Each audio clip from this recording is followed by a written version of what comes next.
Algumas verdades permanecem enterradas não porque sejam pequenas, mas porque seu peso poderia derrubar impérios inteiros. O convite de papel dourado descansava sobre a mesa de madeira desgastada, refletindo a luz fraca da lâmpada como se fosse um objeto de outro mundo. Helena Vargas, de 32 anos, observava-o com uma mistura de incredulidade e determinação que havia aprendido a cultivar durante anos de espera paciente. Seus dedos, avermelhados por anos de trabalho com produtos de limpeza, roçaram a borda gravada em relevo onde se lia: "Tenho a honra de convidá-la para a celebração do casamento de Gabriel Almeida Santos e Isabela Cavalcante da Silva." Lá fora, a chuva de verão típica de São Paulo batia contra a janela de seu modesto apartamento na Zona Leste, criando um ritmo constante que parecia marcar o tempo que restava antes de tudo mudar. Helena sabia que aceitar esse convite significava cruzar um limiar do qual não haveria retorno. Durante 8 meses havia limpado os pisos de mármore da mansão Almeida nos Jardins, havia tirado o pó de móveis que custavam mais que seu salário anual completo, havia organizado armários repletos de roupas de grife. Mas mais importante ainda, havia observado, escutado e reunido as peças de um quebra-cabeça que começou a se formar 25 anos atrás. Levantou-se e caminhou até a pequena escrivaninha junto à janela. Ali, na gaveta inferior protegida por uma chave que sempre carregava consigo, descansava um envelope amarelado. Dentro havia documentos que poderiam transformar a celebração mais esperada do ano em uma revelação pública devastadora. Fotografias antigas, certificados de propriedade, correspondências assinadas à mão e um testamento que muitos acreditavam estar perdido para sempre. Helena recordou o dia em que sua mãe, 3 anos atrás, lhe entregou aquele envelope com mãos trêmulas pela doença que a consumia. "Seu pai construiu algo lindo, minha filha", havia sussurrado com voz quebrada. "E alguém roubou não apenas seu trabalho, mas seu nome, seu legado e a possibilidade de vê-la crescer com dignidade. Prometa que buscará justiça, mas faça isso com sabedoria. A vingança cega só cria mais dor." Aquelas palavras haviam se tornado sua bússola. Helena não buscava destruição pelo prazer de destruir. Buscava verdade, reconhecimento e a possibilidade de que o sobrenome Vargas recuperasse a honra que lhe haviam arrancado. Seu pai, Tomás Vargas, havia sido sócio fundador junto ao pai de Gabriel Almeida, em uma empresa de tecnologia que eventualmente se transformou em um dos impérios corporativos mais importantes do país. Mas quando seu pai morreu em um acidente de carro quando ela tinha apenas 7 anos, sua parte da sociedade foi sistematicamente apagada dos registros, suas contribuições esquecidas e sua família deixada sem nada. Helena olhou-se no pequeno espelho que pendia da parede. Seus olhos escuros refletiam determinação, mas também algo mais: incerteza. Durante os últimos meses, algo inesperado havia acontecido. Conhecer as pessoas por trás dos sobrenomes ilustres, vira suas vulnerabilidades e complexidades. Isabela, a noiva, havia se tornado algo parecido com uma confidente.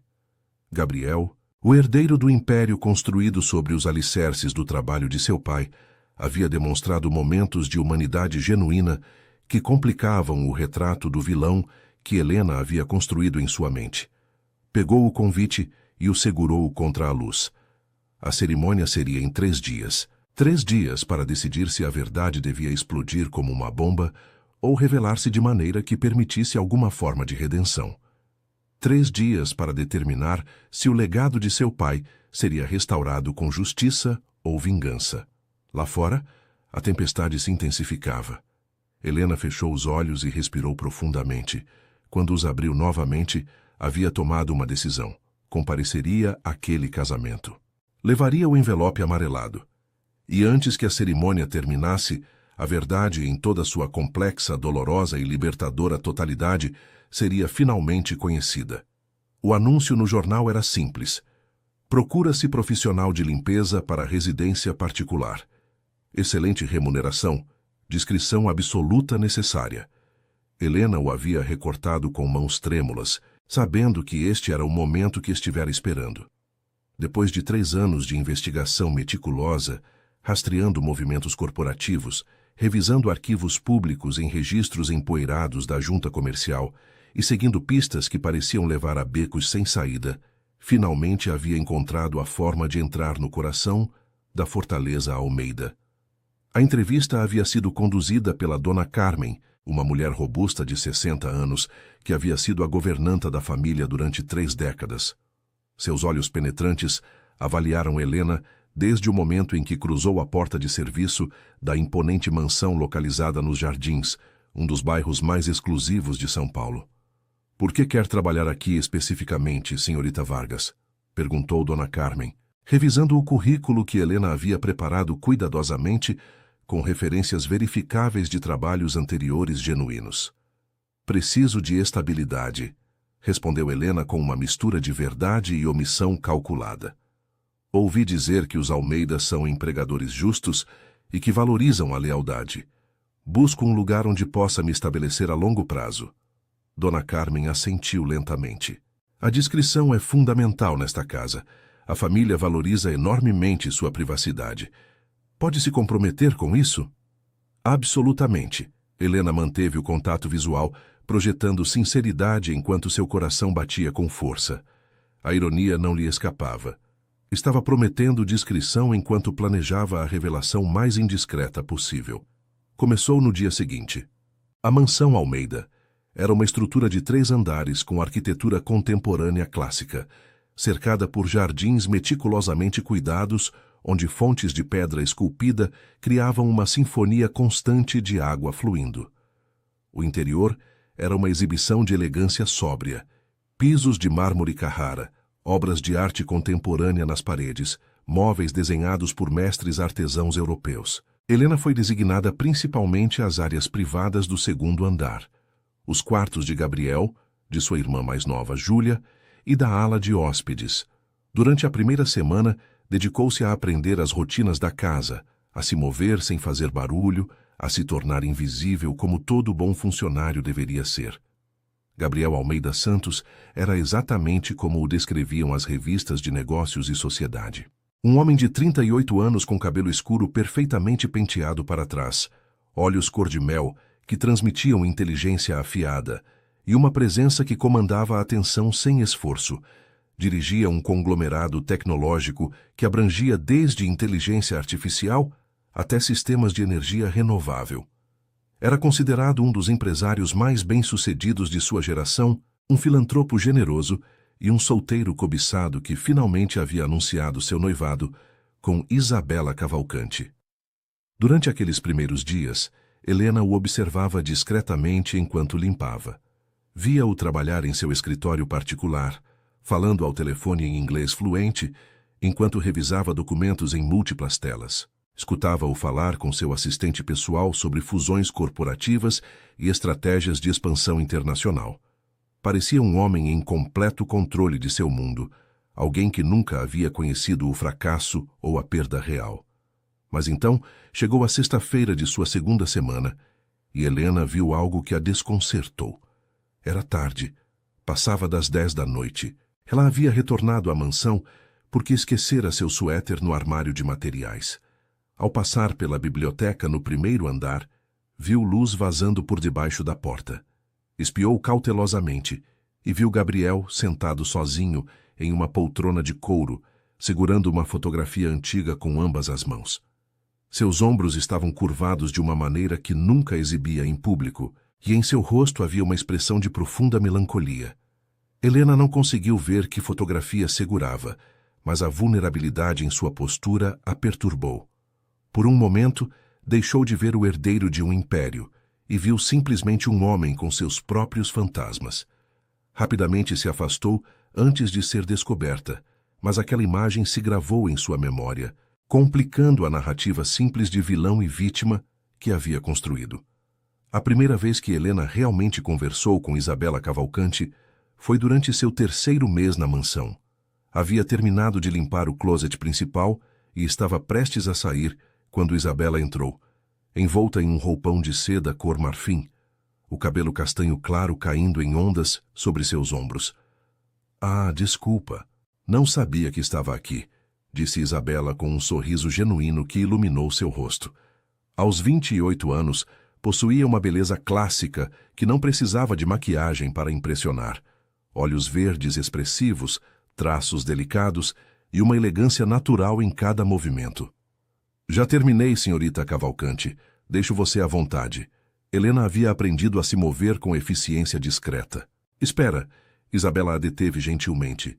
Como você se chama? Desculpa, eu já deveria saber, mas esta casa é tão grande e há tantas pessoas. Helena Vargas.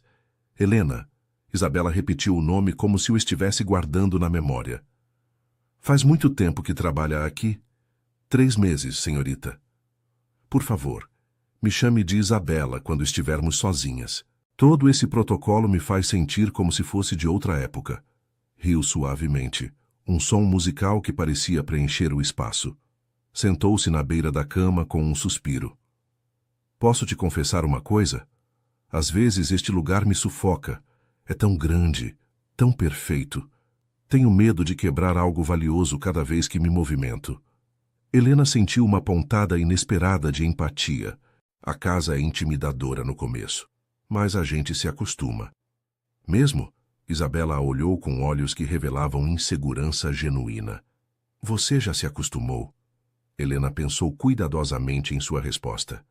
Acho que a gente aprende a navegar qualquer espaço se tiver tempo suficiente e razões. A partir daquele encontro, algo mudou. Isabela começou a buscar momentos para conversar com Helena. No início eram trocas breves enquanto Helena trabalhava. Comentários sobre o clima, perguntas sobre seu dia, observações casuais. Mas, gradualmente, as conversas se aprofundaram. Isabela revelou que vinha de uma família tradicional paulistana, onde as aparências eram tudo. Seu noivado com Gabriel havia sido celebrado como a união perfeita de 2 dinastias empresariais. Mas ela confessou sentir-se às vezes como uma peça em um jogo de xadrez social maior que ela mesma. Você já sentiu que sua vida está seguindo um roteiro escrito por outras pessoas? Perguntou Isabela um dia, enquanto Helena organizava livros na biblioteca pessoal. Como se cada passo estivesse predeterminado e você estivesse só cumprindo expectativas. Helena parou, segurando um volume de poesia em suas mãos. Acho que todo mundo sente isso em algum momento. A questão é se temos coragem de escrever nosso próprio roteiro quando a oportunidade se apresenta. Isabela a olhou com intensidade. Você é muito perspicaz para alguém que... Perdão, isso soou terrível. Não quis dizer. Para alguém que limpa chão... Helena completou a frase sem ressentimento na voz, embora sentisse a ferroada familiar de sua posição. Não se preocupe. Sei qual é meu lugar aqui. Não... Isabela se aproximou rapidamente. Não foi isso que quis dizer. Quis dizer que você fala como alguém que viveu, que pensou profundamente sobre as coisas. Não é comum, eu gosto. Na verdade. Hesitou antes de continuar. Gostaria que fôssemos amigas, se isso não for muito estranho dada a situação. Helena sentiu seu coração se comprimir. Esta era exatamente a complicação que não havia antecipado. Isabela não era uma figura distante e desdenhosa que ela pudesse manter a distância emocional. Era uma mulher real, vulnerável, presa em sua própria gaiola dourada, e agora estava oferecendo amizade genuína. Seria uma honra, Isabela, respondeu Helena, e dizia sinceramente, embora cada palavra se sentisse como uma traição à sua missão. As semanas seguintes transformaram seu relacionamento. Isabela começou a confiar em Helena com pensamentos que claramente não compartilhava com mais ninguém. Falava de suas dúvidas sobre o casamento, não porque não amasse Gabriel, mas porque sentia que ambos estavam se casando por razões que iam além do amor romântico. Às vezes penso que Gabriel está se casando comigo porque sou a escolha segura, confessou uma tarde chuvosa enquanto tomavam chá no jardim de inverno. Venho da família certa, digo as coisas certas, fico bem nas fotos de sociedade, mas ele me conhece realmente. Sabe que tenho pesadelos sobre decepcionar todo mundo. Que às vezes quero fugir para um lugar onde ninguém tenha expectativas sobre mim? Helena escutava, consciente da cruel ironia. Ela sabia coisas sobre Gabriel que provavelmente nem mesmo Isabela conhecia. Segredos sobre a origem de sua fortuna que poderiam explicar por que ele mantinha distância emocional até com a mulher com quem planejava se casar. "Por que você vai se casar com ele, então?" perguntou Helena suavemente. Isabela ficou em silêncio por um longo momento, observando as gotas de chuva deslizarem pelo vidro. "Porque, apesar de tudo, há algo nele. Uma tristeza escondida que reconheço em mim mesma. Acho que os dois estamos tentando criar algo bonito a partir de vidas que outros desenharam para nós. Talvez juntos a gente possa encontrar algo real no meio de toda essa perfeição artificial." Era em momentos como esse que Helena sentia o peso completo de seu engano. Cada conversa íntima com Isabela, cada momento de conexão genuína, tornava mais difícil imaginar o momento em que revelaria sua verdadeira identidade e propósito. O quarto mês trouxe uma série de descobertas que começaram a pintar um quadro muito mais complexo do que Helena havia imaginado. Tudo começou numa terça-feira de manhã, quando Dona Carmen pediu que limpasse o escritório particular de Gabriel, um espaço ao qual normalmente só o pessoal sênior tinha acesso. "O Dr. Gabriel está em viagem de negócios em Nova York a semana toda", explicou a governanta. "Ele quer o escritório impecável para quando voltar. Tome cuidado com os documentos na mesa. Não mexa em nada do lugar." Helena entrou no santuário particular de Gabriel com o coração acelerado. As paredes eram revestidas de estantes de mogno repletas de livros sobre filosofia empresarial, biografias de líderes históricos e tratados de ética nos negócios. A mesa era uma obra-prima de design minimalista, uma superfície de vidro sustentada por pernas de aço polido, com 3 monitores curvos e uma luminária de arquiteto. Enquanto limpava meticulosamente, Helena notou uma caixa de madeira talhada em uma prateleira baixa, parcialmente oculta atrás de vários volumes grossos. Seu instinto de investigadora se ativou. Olhou para a porta fechada, escutou os sons distantes da casa e, com mãos cuidadosas, tirou a caixa. Não estava trancada. Dentro, encontrou fotografias antigas, algumas em preto e branco, outras com as cores desbotadas de décadas passadas. A primeira imagem a deixou sem ar. 2 homens jovens, provavelmente na faixa dos 20, com braços sobre os ombros um do outro, sorrindo amplamente em frente ao que parecia ser um escritório modesto. Um deles era claramente o pai de Gabriel, Ricardo Almeida. O outro era seu próprio pai, Tomás Vargas. As mãos de Helena tremiam enquanto examinava mais fotografias.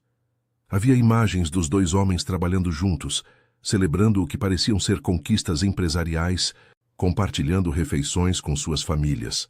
Em uma das fotografias, uma Helena muito jovem, de talvez 4 ou 5 anos, estava sentada no colo de seu pai, enquanto Ricardo Almeida segurava um menino pequeno, Gabriel, em seus braços. Ambas as famílias juntas, sorrindo aparentemente felizes. Debaixo das fotografias havia documentos, contratos de sociedade originais, onde ambos os nomes apareciam como cofundadores. Cartas manuscritas, onde discutiam planos de expansão, sonhos compartilhados, visões do futuro. E então, uma carta que mudou tudo, escrita por Ricardo Almeida a Tomás Vargas, 2 meses antes do acidente fatal. "Tomás, meu irmão em tudo menos no sangue. Tenho pensado muito sobre nossa conversa da semana passada. Você tem razão de que devemos formalizar a estrutura de propriedade agora que a empresa está crescendo tão rapidamente. Sua filha merece segurança, assim como meu filho. Proponho que revisemos os contratos no próximo mês com nossos advogados e criemos um trust que proteja nossas famílias. Não importa o que o futuro nos reserve. Você é o melhor sócio e amigo que um homem poderia pedir. Nunca esqueça quanto valorizo seu gênio e sua integridade. Esta empresa é tanto sua quanto minha, e sempre será. Seu irmão, Ricardo." Helena leu a carta 3 vezes, sentindo como sua realidade se reconfigurava. Seu pai não havia sido simplesmente um sócio esquecido. Havia sido genuinamente amado e valorizado por Ricardo Almeida. Então, o que havia dado tão terrivelmente errado depois do acidente? Quem havia apagado sistematicamente a contribuição de seu pai dos registros? Guardou tudo cuidadosamente de volta na caixa, certificando-se de deixá-la exatamente como encontrou. Mas sua mente girava com perguntas novas.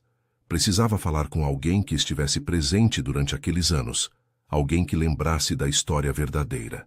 A oportunidade chegou dias depois, quando a mãe de Gabriel, Márcia Almeida Torres, retornou de uma viagem prolongada à Europa. Helena a viu pela primeira vez no salão de jantar principal, uma mulher de 60 anos que mantinha uma elegância impecável. Cabelo prateado cortado em um bob sofisticado, olhos escuros que pareciam ver através das pessoas, postura perfeitamente ereta. Quando Helena entrou para limpar depois do café da manhã, Márcia ficou sozinha à mesa, tomando café enquanto lia um livro. Ao ver Helena, observou-a com uma intensidade que fez esta última se sentir como um espécime sob microscópio. "Você é nova", disse Márcia com uma voz cultivada que ressoava com autoridade natural. "Estou há 4 meses, dona Márcia." "Seu sobrenome?" "Vargas, senhora." "Helena Vargas."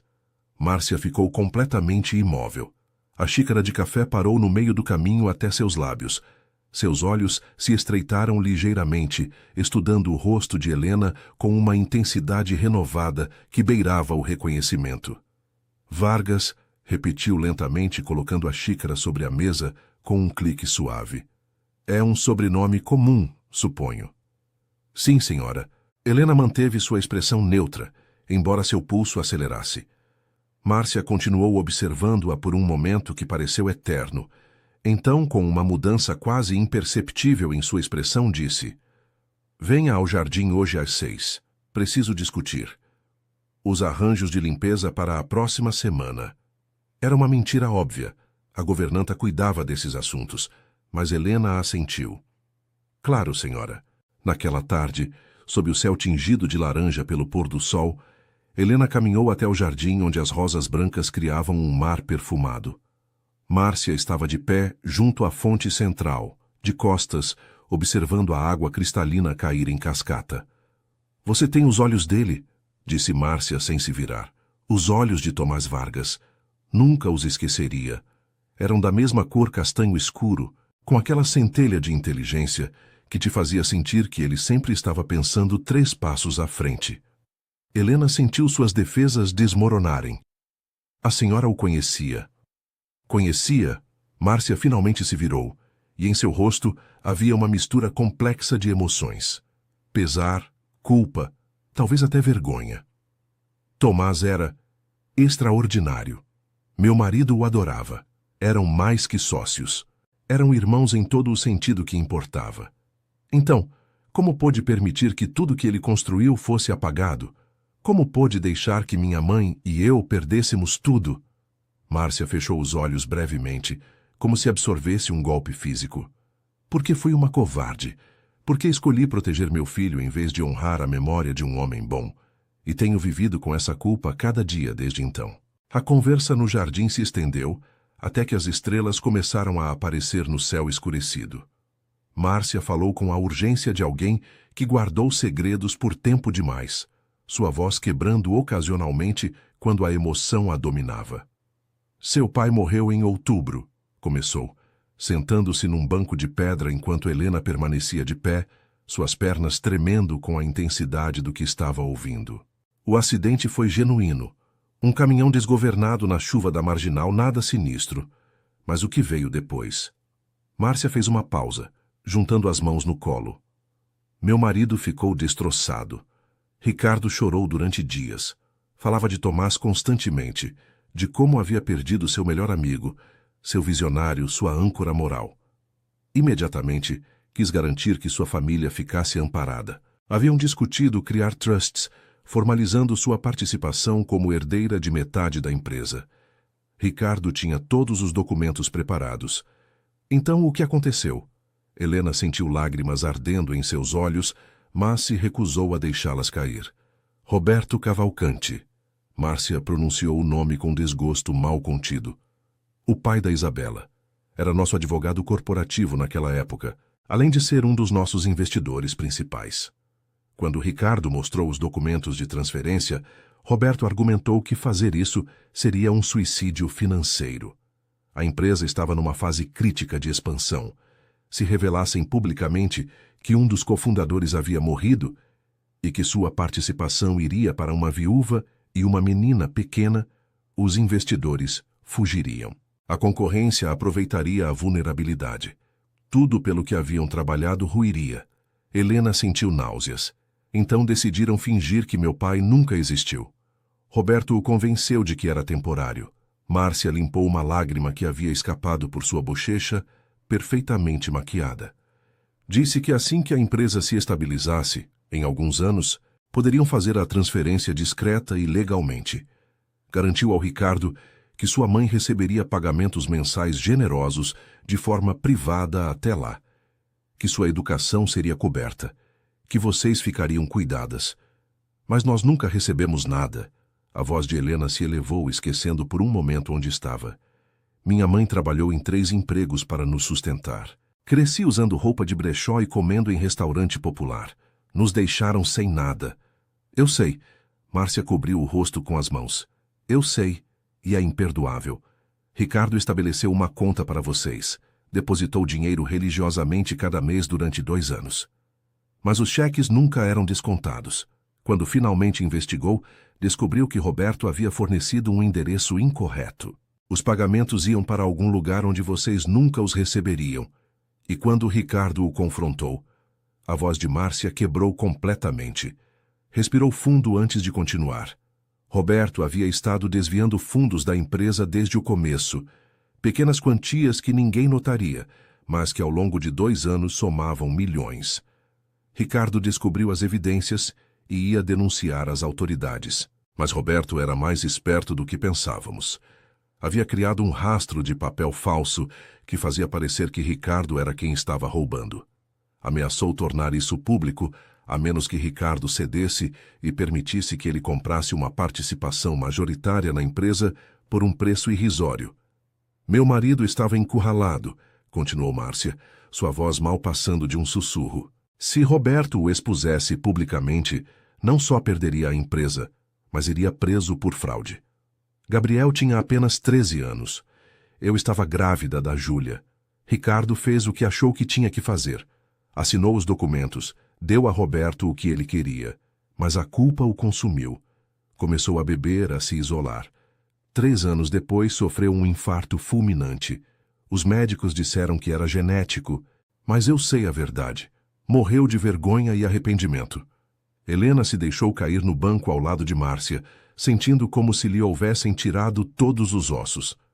A narrativa que havia construído durante anos, de um sócio traidor que havia roubado deliberadamente o legado de seu pai, desmoronava, revelando algo muito mais complicado e devastador. Gabriel sabe? Perguntou finalmente. Gabriel sabe que seu pai tinha um sócio que morreu tragicamente. Sabe que algo deu terrivelmente errado nos primeiros anos da empresa. Mas não conhece os detalhes completos. Ricardo o protegeu disso, assim como eu. Quando Gabriel teve idade suficiente para dirigir a empresa, herdou um império construído sobre segredos e sangue. Trabalha obsessivamente para redimi-lo, a filantropia, os programas de educação, a ética empresarial rigorosa. Em algum nível acho que sente o peso de pecados que nem mesmo entende completamente. E o casamento com Isabela? Helena sentiu todas as peças se encaixando num padrão horrível. Não é coincidência, certo? Márcia negou com a cabeça lentamente. Roberto Cavalcante é um homem paciente e estratégico. Durante anos, cultivou a amizade entre nossas famílias. Quando Gabriel e Isabela se conheceram na faculdade, Roberto viu como a oportunidade perfeita. Uma união que cimentaria seu controle sobre a empresa, que garantiria que os segredos permanecessem enterrados. Acredito genuinamente que Isabela e Gabriel se amam, mas o casamento deles também serve a propósitos mais sombrios. Helena se levantou, caminhando até a fonte, precisando do som da água para acalmar o caos em sua mente. Por que está me contando tudo isso agora? Porque quando te vi, quando ouvi seu nome, soube que havia chegado o momento da verdade. Márcia se levantou também, aproximando-se de Helena. Vivi 25 anos como cúmplice de uma injustiça. Não posso mudar o passado, mas talvez possa te ajudar a recuperar o que foi roubado de uma maneira que não destrua inocentes no processo. Como? Helena se virou para encarar a mulher, que era tanto vítima quanto perpetradora nesta tragédia familiar. Ainda não sei, admitiu Márcia. Mas trabalharemos juntas. Roberto Cavalcante finalmente pagará pelo que fez. A memória de seu pai será honrada. E talvez, se houver graça suficiente neste universo, Gabriel e Isabela possam construir um futuro livre das sombras do passado. Era um caminho impossivelmente complicado. Mas enquanto Helena olhava nos olhos de Márcia, viu algo que não esperava encontrar: uma aliada. Os dias seguintes transformaram a dinâmica na mansão de maneiras que só Helena e Márcia podiam perceber. Superficialmente, tudo continuava como sempre. Helena limpava, organizava, cumpria seus deveres com eficiência discreta. Mas agora havia conversas sussurradas em corredores vazios, documentos compartilhados em momentos roubados, um plano tomando forma lentamente. Márcia havia guardado evidências durante anos, cópias dos contratos originais de sociedade, correspondências entre Ricardo e Tomás, até registros bancários que mostravam as tentativas de Ricardo de compensar a família Vargas. Mais importante ainda, havia descoberto irregularidades recentes nas transações de Roberto Cavalcante, que sugeriam que ele ainda continuava suas práticas fraudulentas. O problema, explicou Márcia durante uma de suas reuniões secretas na biblioteca depois da meia-noite, é que expor Roberto significa expor toda a história. E isso implicaria arruinar a reputação póstuma de Ricardo, traumatizar Gabriel e provavelmente destruir seu noivado com Isabela. Não sei se tenho o direito de causar esse dano, mesmo em nome da justiça. Helena entendia o dilema. Cada dia que passava, seu relacionamento com Isabela se aprofundava. A noiva havia começado a incluí-la em decisões sobre o casamento. Quais flores para as mesas, que música para a recepção. Era como se Isabela a tivesse adotado como a irmã que nunca teve, uma confidente fora de seu círculo social que podia falar com honestidade refrescante. Durante uma prova de vestido a qual Isabela insistiu que Helena assistisse, algo inesperado aconteceu. Isabela, de pé sobre o estrado, enquanto a costureira ajustava a barra de seu vestido de noiva, uma criação de renda francesa que parecia tecida com luz de luar, repentinamente começou a chorar. O que foi? Helena se aproximou imediatamente, pegando a mão de Isabela. Estou grávida, Isabela sussurrou, as palavras saindo como uma confissão. A costureira se afastou discretamente para dar-lhes privacidade. Isso é maravilhoso. Helena começou, mas parou ao ver a expressão no rosto de Isabela. Ou não? Isabela limpou as lágrimas cuidadosamente para não estragar sua maquiagem.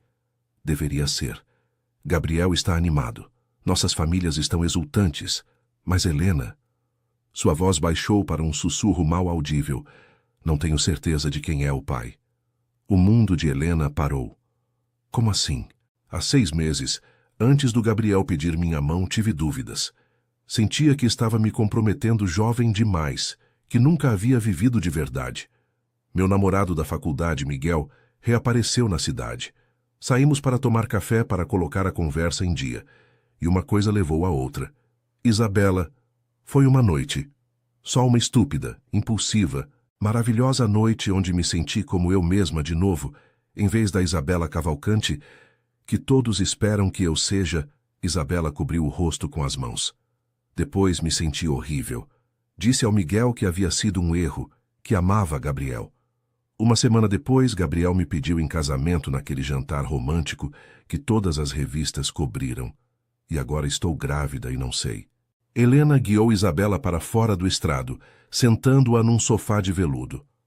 Você já pensou em fazer um teste de paternidade? Não posso. Se fizer, teria que explicar por quê, e isso significa confessar. E se confessar, o noivado acaba. As famílias se escandalizariam, meu pai.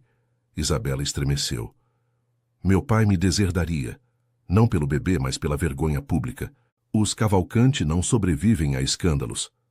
Naquele momento, Helena viu claramente a gaiola dourada em que Isabela vivia. Cada decisão ditada por expectativas familiares, cada erro punido com exílio social. E seu pai, Roberto Cavalcante, era o arquiteto principal dessa prisão. Você ama o Gabriel? Perguntou Helena.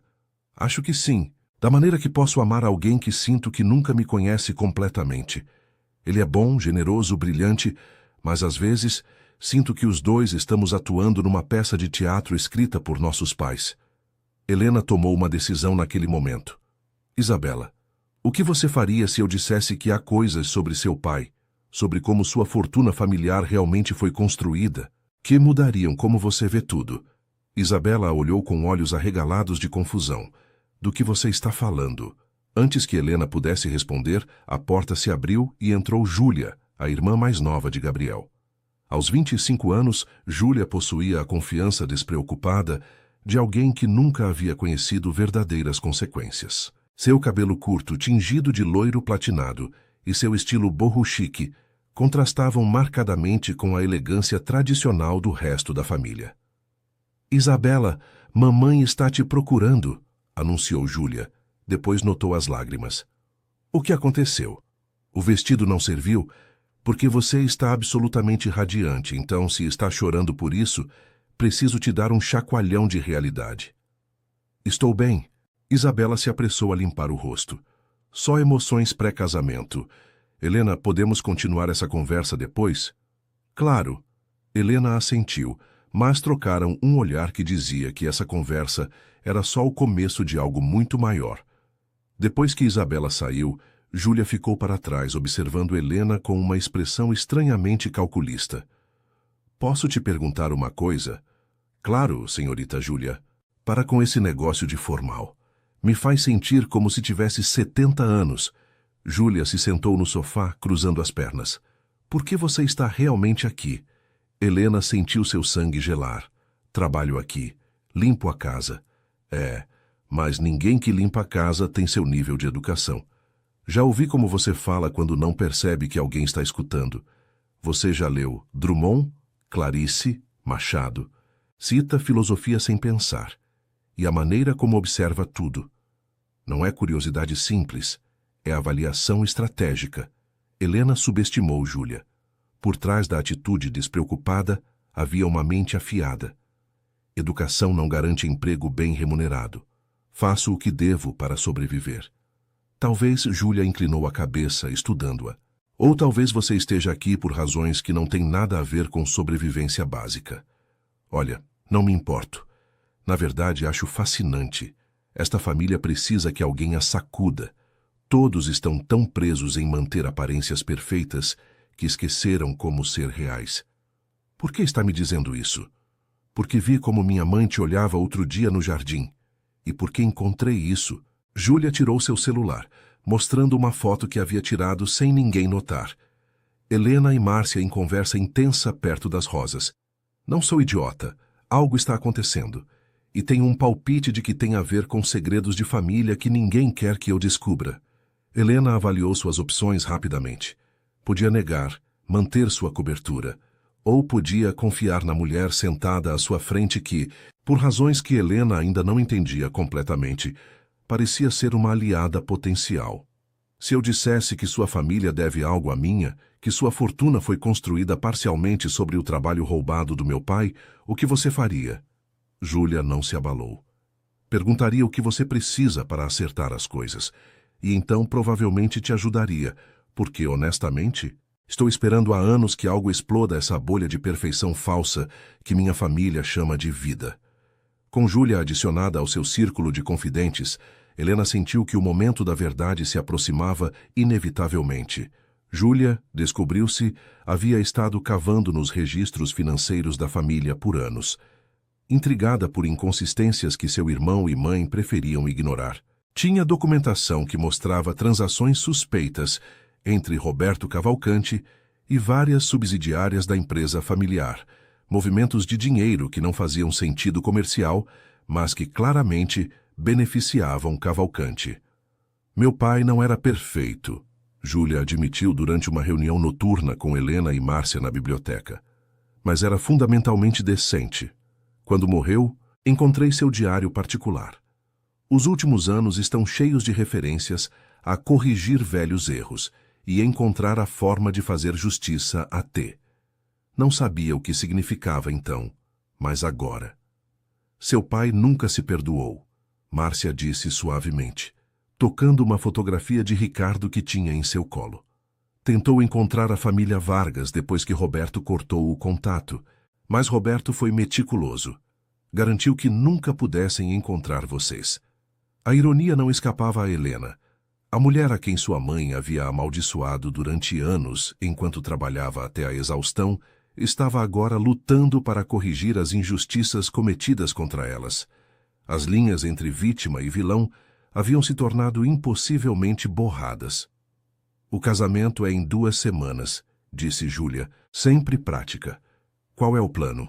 Interrompemos dramaticamente durante a cerimônia? Expomos Roberto publicamente? O quê? Não. Helena havia estado pensando cuidadosamente sobre isso. Exposição pública só criaria um circo midiático onde todos perdem. Isabela ficaria presa no escândalo. Gabriel teria que lidar com o legado manchado de seu pai sendo revelado. Precisamos de uma maneira de alcançar justiça sem destruir inocentes. Falei com meus advogados, Márcia revelou. Posso transferir ações da empresa para seu nome, Helena, ações que representam a porcentagem de propriedade que seu pai teria tido. É legalmente complicado, mas possível. Mas isso significa que Gabriel descobriria toda a verdade, e logo antes do casamento. O dilema era impossível. Helena tinha o direito moral e legal de reclamar o que lhe pertencia, mas exercer esse direito significava traumatizar pessoas que, embora conectadas ao crime, não eram diretamente responsáveis. Então, Isabela mudou tudo. 3 dias antes do casamento, Isabela ligou para Helena em seu quarto. A noiva estava sentada no chão de seu closet, cercada de caixas de sapatos de grife, com seu rosto um mosaico de rímel borrado e olhos vermelhos de tanto chorar. Rompi o noivado, anunciou sem preâmbulo. O quê? Helena se ajoelhou ao lado dela. O que aconteceu? Contei tudo ao Gabriel.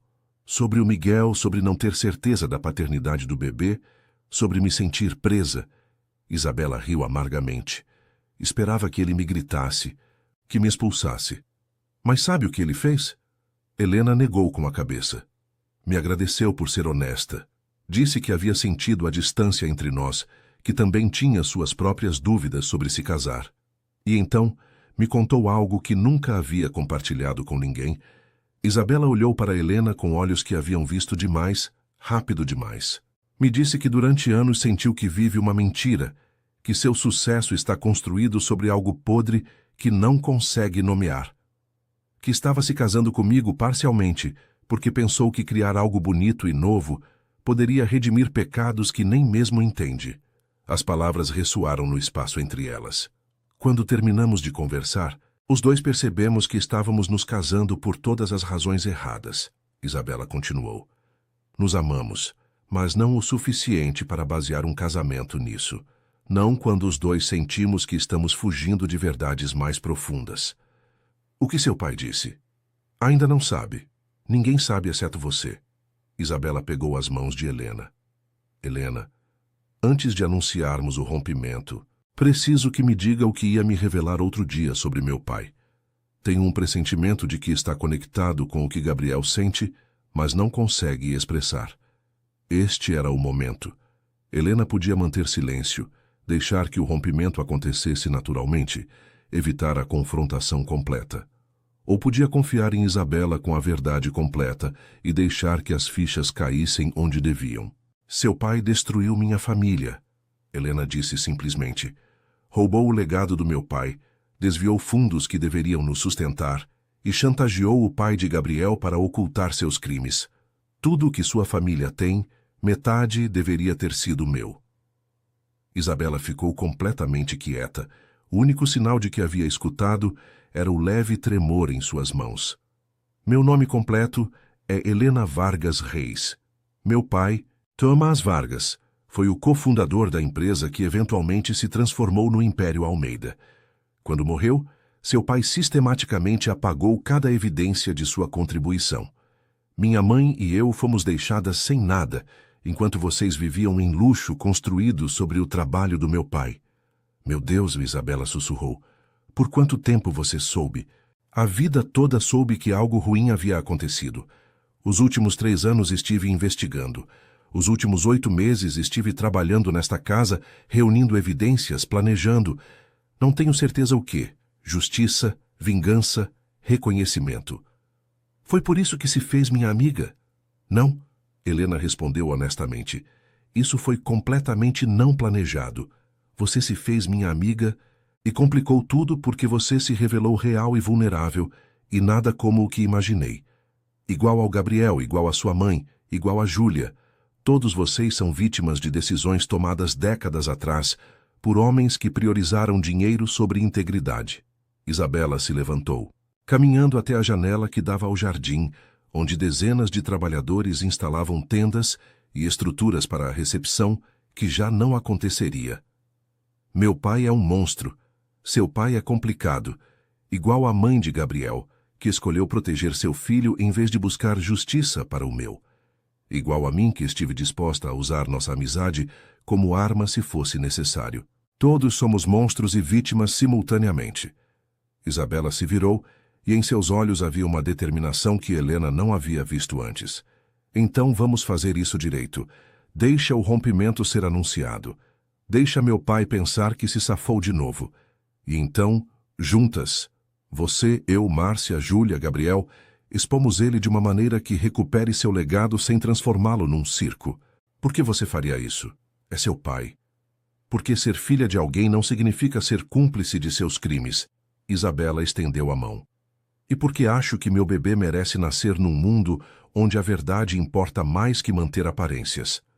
Helena pegou sua mão, sentindo o peso de alianças que nunca antecipou formar, de complexidade moral que não tinha respostas simples, de justiça que teria que navegar caminhos impossíveis. O casamento está cancelado, disse Isabela com voz firme, mas acho que estamos prestes a presenciar algo muito mais significativo, o desemaranhamento de mentiras que estrangularam 2 famílias durante 25 anos. Lá fora, nuvens de tempestade se reuniam no horizonte, prometendo chuva que lavaria ou afogaria, dependendo de como lidassem com o que viria depois. Às vezes, a coragem não é levantar a voz, mas ter a clareza de saber quando o silêncio fez mais dano do que a verdade jamais poderia fazer. A notícia do rompimento do noivado caiu sobre o círculo social paulistano como uma bomba. Gabriel e Isabela convocaram uma coletiva de imprensa conjunta 2 dias após sua conversa decisiva, apresentando-se lado a lado com uma dignidade que surpreendeu todos os presentes. As câmeras piscavam, enquanto os flashes iluminavam seus rostos serenos. Depois de uma reflexão profunda e conversas honestas, começou Gabriel, sua voz firme, mas tingida de algo que só aqueles que o conheciam bem poderiam identificar como alívio. Isabela e eu decidimos adiar indefinidamente nosso casamento. Nos amamos e nos respeitamos profundamente, mas chegamos a compreender que o amor nem sempre é suficiente para construir uma fundação sólida para o matrimônio. Isabela continuou, pegando o microfone com mãos surpreendentemente estáveis. Ambos precisamos de tempo para nos entendermos antes de nos comprometermos com outra pessoa pela vida toda. Esta decisão foi mútua, tomada com maturidade e consideração por nosso bem-estar individual e conjunto. Pedimos privacidade durante este período de transição. Os jornalistas explodiram em perguntas, mas o casal se retirou sem responder a nenhuma, deixando um silêncio estrondoso em sua ausência. Os boatos se multiplicaram exponencialmente. Infidelidade, desentendimentos familiares, ambição política, segredos obscuros. Ninguém adivinhou a verdade, que ambos haviam encontrado a coragem de escapar de roteiros escritos por outros. Helena assistia à transmissão de seu apartamento, com Márcia e Júlia sentadas ao seu lado no sofá desgastado. A discrepância entre o luxo de suas convidadas e a humildade de seu lar era um lembrete visual da injustiça que estavam prestes a corrigir.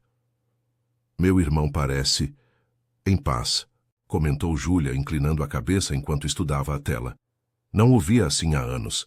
Sempre carrega esse peso invisível, como se estivesse carregando o mundo nas costas. Em breve esse peso será mais leve, disse Márcia, embora sua voz tremesse ligeiramente. Ou muito mais pesado, dependendo de como ele lidar com o que estamos prestes a revelar. O plano que haviam elaborado durante as últimas 48 horas era meticulosamente estratégico. Primeiro, confrontariam Gabriel com a verdade completa sobre o passado de seu pai e os crimes de Roberto Cavalcante. Dariam a ele a opção de como proceder, se buscar resolução privada ou exposição pública. Então, dependendo de sua resposta, coordenariam com Isabela para garantir que ela e seu filho por nascer estivessem protegidos financeira e emocionalmente das repercussões. E se Gabriel escolher proteger Roberto? Perguntou Helena, expressando o temor que as havia assombrado. E se decidir que manter a reputação da família é mais importante que a justiça? Então seguimos sem ele, Júlia respondeu com uma convicção feroz. Tenho documentação suficiente para expor Roberto independentemente. Mas não acho que meu irmão escolha isso. Por baixo de todo o peso corporativo, ele é fundamentalmente decente, igual ao nosso pai. Naquela noite, Gabriel chegou ao apartamento de Helena. Uma visita que havia sido cuidadosamente coordenada, mas que ainda parecia surreal. O herdeiro do Império Almeida, vestido com um suéter de cachemir e jeans de grife, de pé no pequeno espaço que cheirava a café barato e velas aromáticas econômicas, era um estudo de contrastes. Mamãe me disse que havia algo que eu precisava saber, disse Gabriel, seus olhos percorrendo o apartamento sem julgamento, apenas curiosidade. Algo sobre o passado do papai e sobre você, Helena. Senta. Márcia o guiou até o sofá. O que você está prestes a ouvir mudará como vê tudo. Seu pai, sua fortuna, sua identidade. Peço que escute completamente antes de reagir. Durante as 2 horas seguintes, contaram-lhe tudo. Júlia apresentou a documentação financeira que mostrava as transações fraudulentas de Roberto. Márcia compartilhou as cartas de Ricardo, onde expressava sua culpa e arrependimento. E Helena, finalmente, revelou sua verdadeira identidade e o legado que lhe haviam roubado. Gabriel não interrompeu nenhuma vez. Ficou completamente imóvel enquanto as palavras pintavam um retrato de traição, manipulação e décadas de injustiça. Quando finalmente terminaram, o silêncio na sala era tão denso que se sentia fisicamente pesado. Tomás Vargas. Gabriel finalmente falou, sua voz mal passando de um sussurro. Vi o nome dele em documentos antigos. Papai guardava fotografias dele. Sempre pensei que era só um velho amigo, um sócio que havia morrido tragicamente. Nunca imaginei que seu império foi construído sobre o roubo do legado dele. Helena completou, sem crueldade em sua voz, apenas uma declaração de fato. Gabriel se levantou, caminhando até a pequena janela que dava para a rua mal iluminada. Seus ombros tremiam, e Helena percebeu que ele estava chorando, silenciosamente, como se até sua dor tivesse que ser contida. A vida toda, disse finalmente, senti esse peso inexplicável, como se cada sucesso estivesse manchado, cada conquista construída sobre uma fundação podre. Trabalhei obsessivamente em filantropia, em ética empresarial, tentando redimir algo que nem sabia que precisava de redenção. Mas em algum nível profundo, minha alma sabia que havia sangue no dinheiro. Virou-se para encarar Helena diretamente. O que você quer? Exposição pública? Vingança? A empresa inteira? Seja o que for, é seu. Você tem direito a tudo isso e mais. Helena havia imaginado este momento centenas de vezes. Em suas fantasias exigia tudo: reconhecimento público, compensação massiva, a humilhação total daqueles que haviam destruído sua família. Mas agora, olhando para o homem quebrado à sua frente, um homem que era simultaneamente beneficiário e vítima do mesmo crime, descobriu que a vingança havia perdido seu apelo. Quero que meu pai seja lembrado, disse simplesmente. Quero que o nome dele esteja nos prédios que ajudou a construir, nos produtos que ajudou a desenhar, na história da empresa que cofundou. Quero compensação justa pelo legado que deveria ter herdado. E quero que Roberto Cavalcante enfrente consequências reais pelo que fez. Então é exatamente isso que faremos. Gabriel limpou as lágrimas. E em seus olhos havia uma determinação que Helena reconhecia.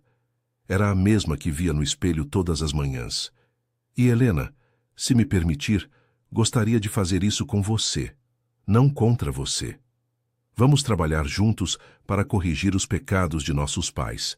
Roberto Cavalcante foi convocado a uma reunião na sede da Almeida Technologies, na Avenida Brigadeiro Faria Lima, sob o pretexto de discutir os termos do rompimento do noivado e como lidar com as repercussões financeiras. Aos 63 anos, Roberto mantinha a aparência impecável de um patriarca corporativo. Cabelo grisalho perfeitamente arrumado, terno de 3 peças italiano, um sorriso que não chegava aos seus olhos calculistas. Entrou na sala de conferências do andar executivo com a confiança de alguém que nunca havia sido verdadeiramente desafiado. Mas sua expressão mudou drasticamente quando viu quem estava presente. Gabriel, sentado na cabeceira da mesa, Márcia à sua direita, sua própria filha Isabela à sua esquerda, Júlia junto à parede, e Helena Vargas, a mulher que havia descartado de seu pensamento como simples funcionária, sentada diretamente em frente à cadeira vazia, destinada a ele. "O que é isso?" perguntou Roberto, sua voz mantendo o controle cuidadoso, mas com uma borda de alarme. "Senta, Roberto." Gabriel falou com uma autoridade que deixou claro que este não era o jovem empresário deferente que Roberto havia manipulado durante anos. "Temos muito o que discutir." "Isabela, o que você está fazendo aqui?" Roberto ignorou Gabriel, dirigindo-se à filha. "Isso é inapropriado. Você acabou de romper seu noivado." "Estou aqui porque finalmente entendo que tipo de homem você é," Isabela respondeu, sua voz firme apesar da dor visível em seu rosto. "E porque preciso proteger meu filho de seguir seus passos." Roberto ficou congelado. "Filho? Estou grávida. E antes que pergunte, não é do Gabriel. É de alguém que amo de verdade. Alguém que você não escolheu para mim." Isabela levantou o queixo desafiadoramente. "Mas isso não é o que estamos discutindo hoje. Senta, pai. Escuta o que eles têm a dizer." Roberto se sentou lentamente, seus olhos percorrendo a sala, avaliando ameaças, calculando saídas. Helena o observava com a objetividade de alguém estudando um espécime interessante. Este era o homem que havia destruído sua família, mas agora, despojado de seu poder performático, parecia quase patético. Gabriel abriu uma pasta grossa e começou a tirar documentos, colocando-os metodicamente na mesa. Contratos originais de sociedade. Correspondências entre Ricardo Almeida e Tomás Vargas. Registros bancários mostrando os pagamentos desviados. Documentação da chantagem. E, finalmente, os registros recentes de Júlia mostrando transações fraudulentas contínuas. "Durante 25 anos, começou Gabriel, você roubou, mentiu e manipulou, destruiu a família Vargas, chantageou meu pai até sua morte prematura e continuou saqueando a empresa que não lhe pertencia, convencido de que nunca enfrentaria consequências." "Isso é ridículo." Roberto tentou se levantar. "Não preciso ouvir essas acusações absurdas." "Senta." A voz de Márcia cortou o ar como um chicote.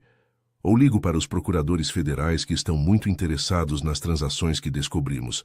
Você tem 2 opções: escutar nossa proposta ou enfrentar acusações criminais imediatamente." Roberto afundou de volta em sua cadeira e, pela primeira vez, Helena viu medo real em seus olhos. "Helena Vargas," Gabriel continuou gesticulando para ela, "é a filha de Tomás Vargas, seu primeiro sócio que convenientemente apagou da história. Você lhe deve não apenas reconhecimento, mas compensação massiva pelo legado que roubou. Você tem 2 opções sobre como proceder." Júlia se adiantou, colocando 2 envelopes na mesa em frente a Roberto. "Opção 1. Você assina estes documentos agora mesmo. Transferirá 30% de suas ações pessoais na Almeida Technologies para Helena Vargas. Estabelecerá um fundo fiduciário de 50 milhões de reais como compensação retroativa. Renunciará à sua posição no conselho diretor e, mais importante, fará uma declaração pública reconhecendo que Tomás Vargas foi cofundador desta empresa e que sua família merece reconhecimento. E se eu me recusar? Roberto perguntou, embora sua voz tivesse perdido toda sua força anterior. Opção 2. Gabriel pegou o segundo envelope. Apresentamos toda essa evidência às autoridades. Você enfrenta acusações por fraude, desvio de fundos e extorsão. Passa provavelmente o resto da sua vida na prisão. Sua fortuna será confiscada. E o sobrenome Cavalcante será lembrado não por seu prestígio, mas por sua corrupção criminosa. Além disso, Isabela acrescentou, sua voz quebrando ligeiramente, te garanto que nunca conhecerá seu neto. Mudarei meu sobrenome. Me cortarei completamente de você. Você morrerá sozinho, sem família, sem legado, sem nada. As palavras de sua filha pareceram impactar Roberto mais profundamente que qualquer ameaça legal. Pela primeira vez na reunião, sua máscara de controle se rachou completamente. Seus ombros se curvaram, seu rosto se enrugou, e por um momento, parecia cada um de seus 63 anos.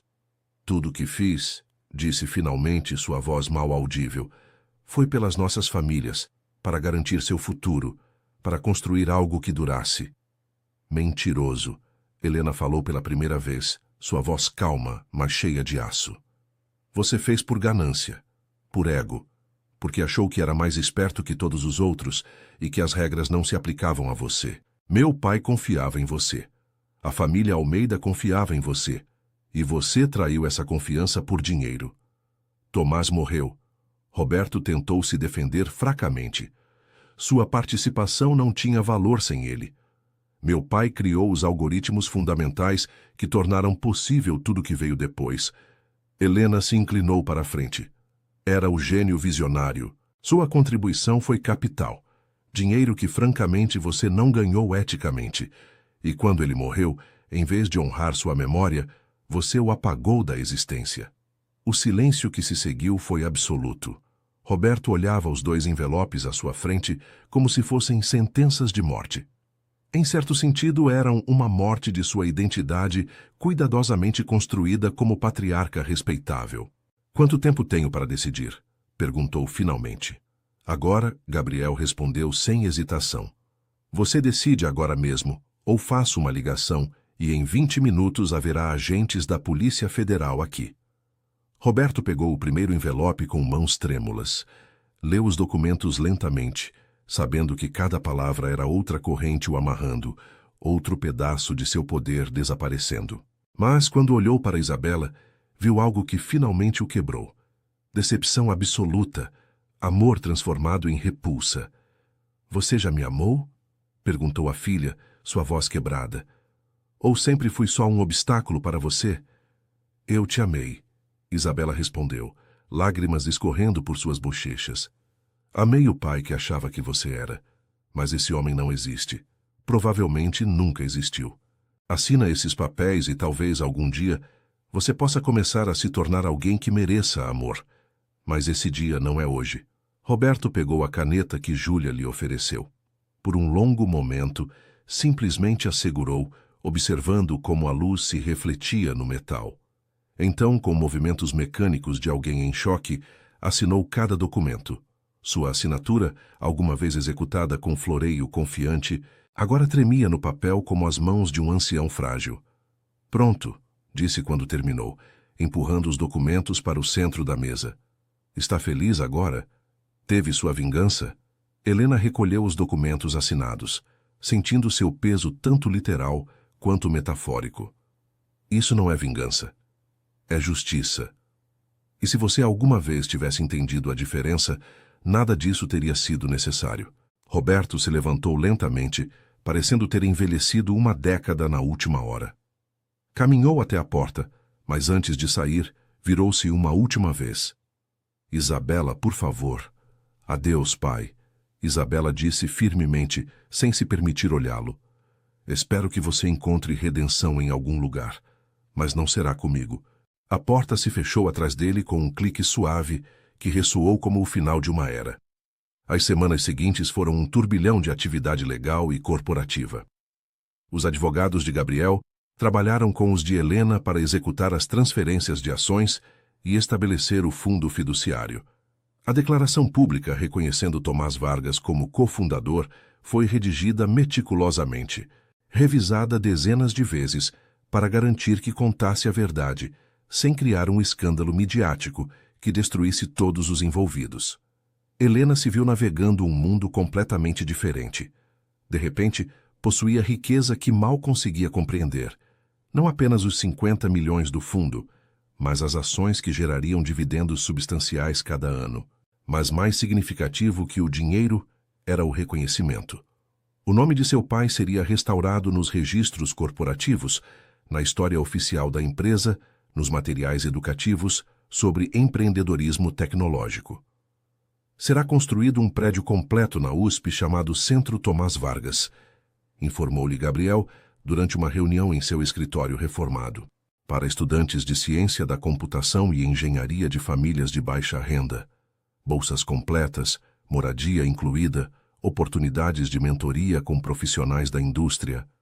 Helena sentiu lágrimas queimando em seus olhos.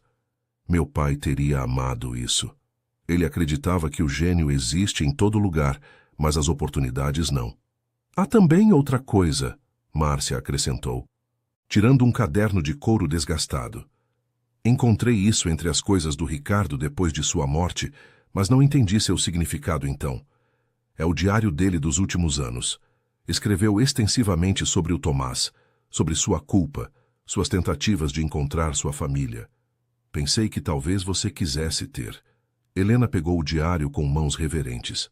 Naquela noite, em seu apartamento, que em breve deixaria por algo maior, embora nunca tão ostentoso quanto a mansão Almeida, leu cada entrada.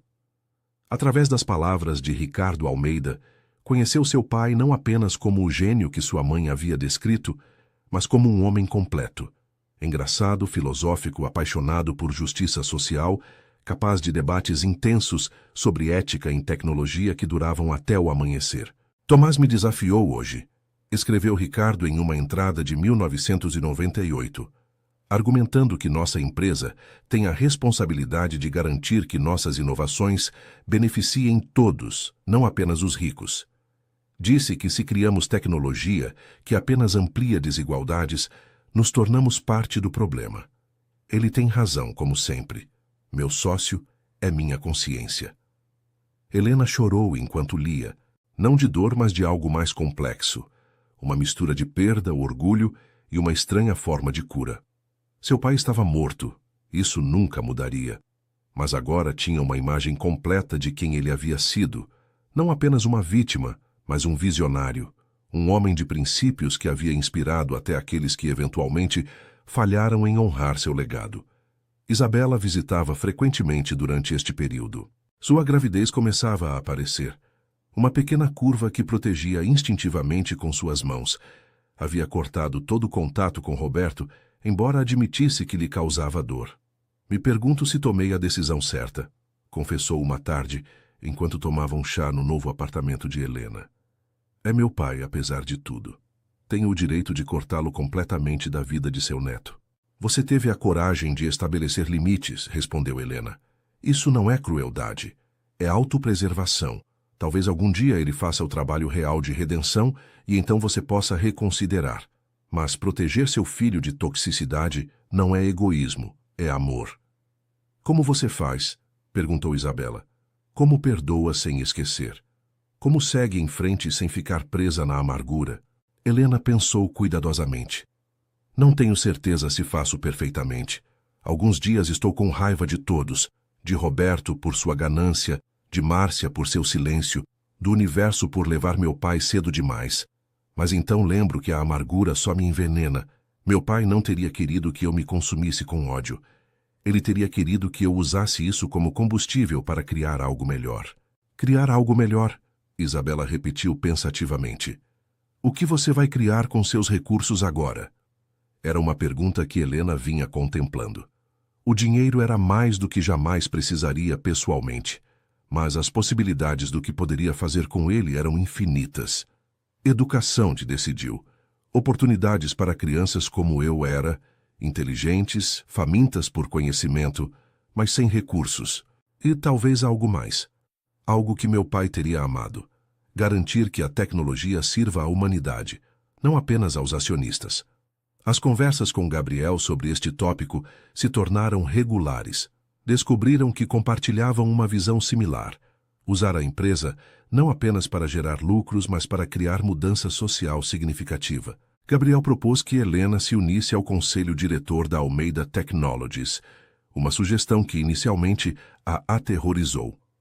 "Não tenho experiência corporativa", protestou. "Não sei navegar esse mundo."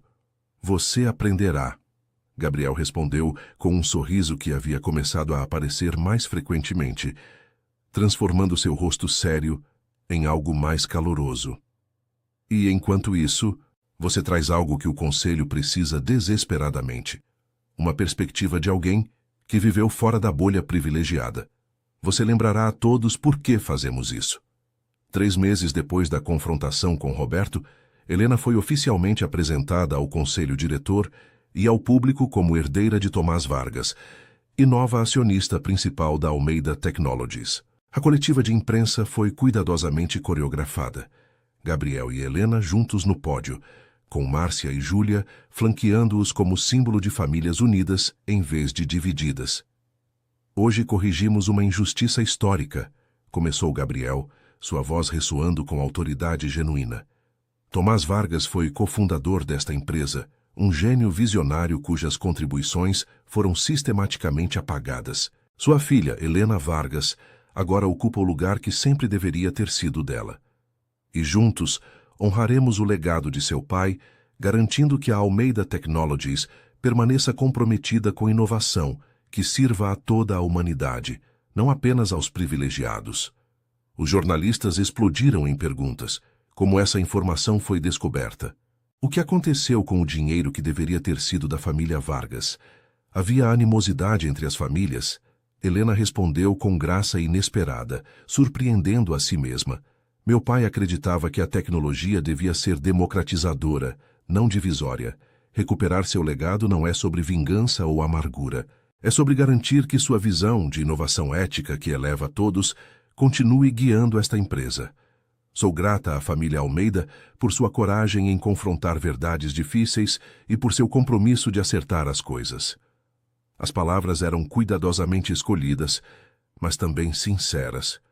Durante os meses trabalhando juntos, Helena havia desenvolvido um respeito genuíno por Gabriel. Ele havia recebido a revelação devastadora sobre seu pai e, em vez de ficar defensivo, havia abraçado a responsabilidade de corrigir erros passados. Mas algo mais havia começado a florescer. Algo que Helena tentava ignorar, mas que se tornava mais difícil de negar a cada dia. Nas longas noites trabalhando juntos, revisando documentos corporativos e discutindo estratégias futuras, havia descoberto dimensões de Gabriel que nunca apareciam em revistas de negócios.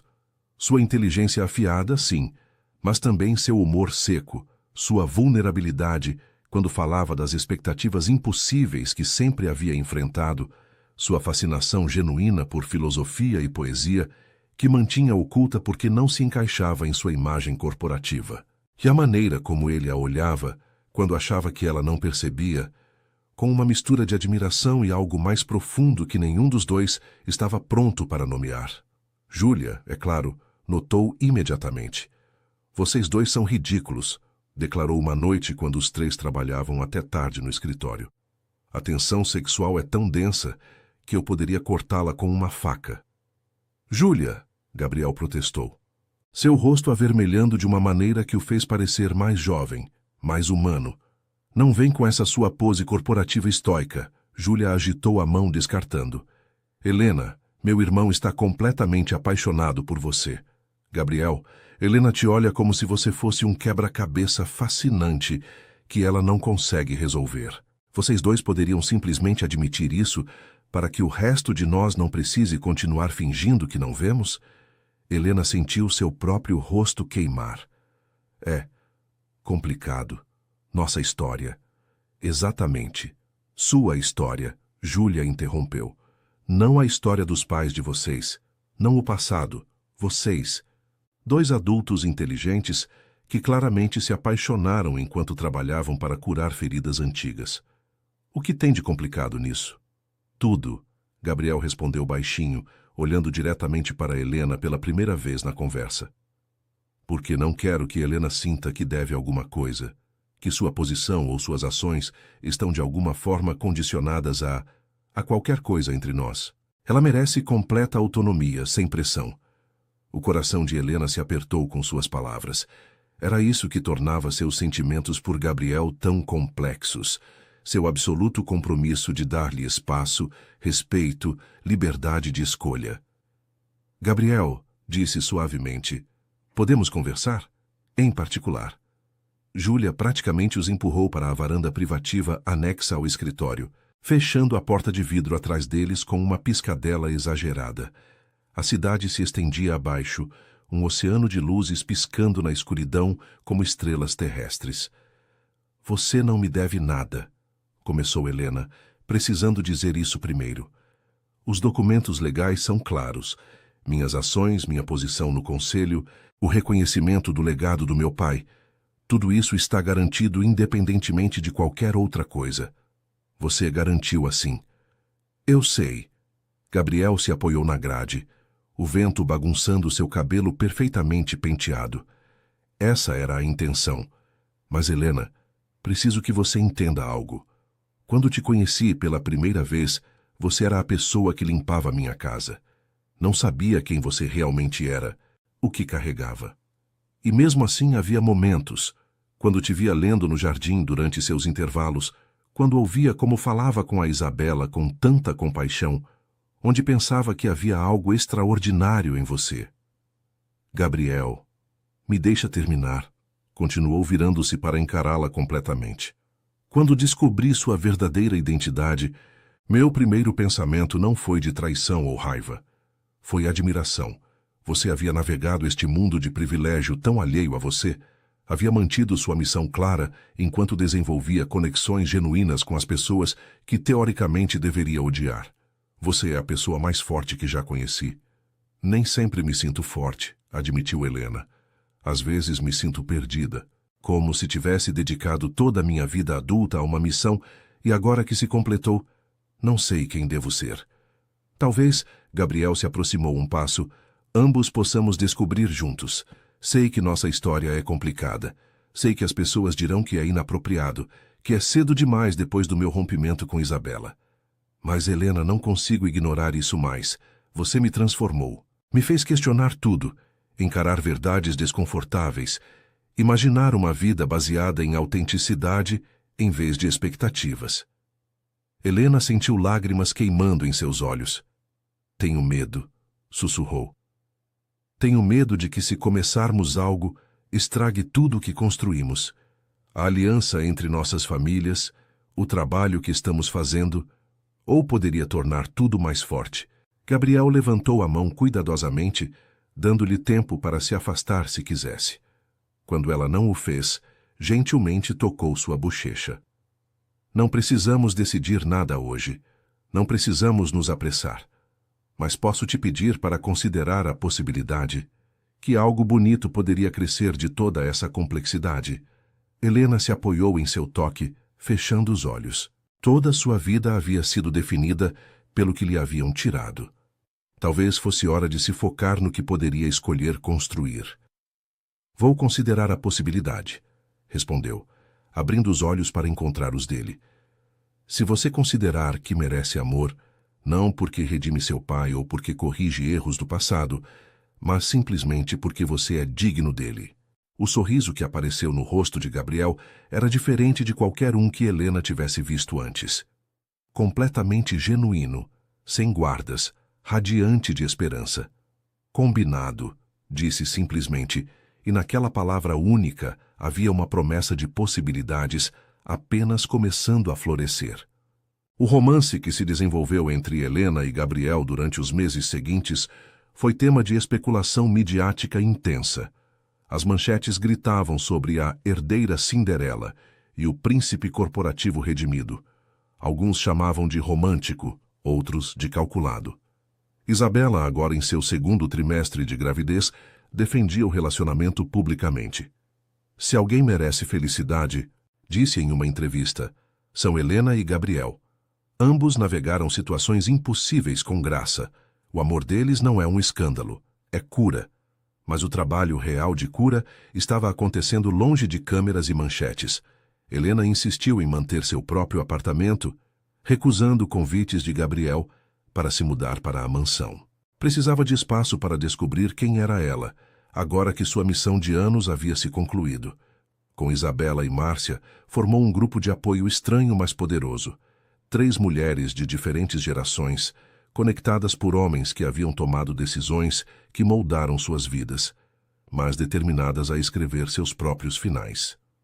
Meu bebê nasce em 3 meses, compartilhou Isabela durante um de seus chás semanais. Miguel e eu temos conversado seriamente. Ele quer estar envolvido, quer que sejamos uma família. Você o ama? Perguntou Helena. Acho que sim, mas também me aterroriza repetir os erros do meu pai. Escolher alguém porque parece seguro ou esperado, em vez de realmente certo. Isabela tocou sua barriga arredondada. Miguel é artista. Ganha uma fração do que Gabriel ganha. Não vem de família conhecida. Meus antigos amigos o olhariam com condescendência. Mas ele me faz rir. Me vê realmente. E isso tem que significar algo, certo? Significa tudo. Márcia respondeu com sabedoria, ganha com dor. Me casei com Ricardo por amor, mas depois deixei que o medo ditasse minhas decisões durante décadas. Protegi meu filho do escândalo, mas ao custo da minha integridade. Se posso te dar um conselho, seria este: escolha autenticidade sobre aparências, sempre. Os conselhos de Márcia ressoaram com Helena, enquanto navegava seu próprio relacionamento com Gabriel. Ele era atencioso sem ser sufocante, apaixonado mas respeitoso de seus limites. Apresentava ao seu mundo corporativo, não como uma novidade, mas como uma igual, valorizando suas perspectivas em discussões estratégicas, celebrando seus sucessos. Quando Helena lançou a Fundação Tomás Vargas, dedicada a proporcionar educação tecnológica a comunidades carentes, Gabriel estava na primeira fila da cerimônia de inauguração, aplaudindo mais alto que todos. Seu pai estaria orgulhoso, disse depois, beijando-a gentilmente na testa. Mas não mais do que eu já estou. No entanto, nem tudo era perfeito. Roberto Cavalcante continuava sendo uma sombra sobre suas vidas. Embora tivesse assinado os documentos e feito as transferências necessárias, havia começado uma campanha silenciosa para minar a reputação de Helena e Gabriel. Rumores sobre o relacionamento ser calculado, sobre Helena ser uma caçadora de fortunas, sobre Gabriel ser fraco e manipulado. Deixa ele, aconselhou Júlia quando Helena expressou frustração. Um homem que perdeu tudo recorre a tudo que lhe resta, fofocas e amargura. É patético, mas não é poderoso. Ainda assim, o teste real veio quando Isabela deu à luz. Helena e Gabriel estavam em seu escritório compartilhado. Um espaço que haviam projetado juntos, misturando a estética minimalista moderna dele com o amor dela por livros e arte, quando chegou a ligação de Isabela. Ela está aqui. A voz de Isabela estava carregada de emoção. Helena Tomasa Cavalcante Ramires, 3,8 kg, completamente saudável. E Helena. Dei o seu nome. Espero que esteja tudo bem. Helena sentiu lágrimas escorrendo por suas bochechas. É mais que tudo bem. É perfeito. Tem mais. Isabela hesitou. Meu pai apareceu no hospital. Está esperando lá fora há horas, pedindo para me ver. Não sei o que fazer. O que você quer fazer? Perguntou Helena, consciente de que esta decisão tinha que ser só de Isabela. Parte de mim quer deixar que ele conheça a neta. Quer acreditar que ver essa nova vida poderia transformá-lo. Isabela suspirou. Mas outra parte lembra todo o dano que ele causou e se pergunta se tenho o direito de expor minha filha a essa toxicidade. Não há resposta perfeita, Helena respondeu pensativamente. Mas talvez você possa estabelecer limites claros, deixar ele ver hoje com supervisão e depois avaliar. Se ele mostrar mudança genuína, não apenas palavras, mas ações reais, você considera mais contato. Mas se não, você protege sua filha sem culpa. Você me acompanha? Isabela pediu.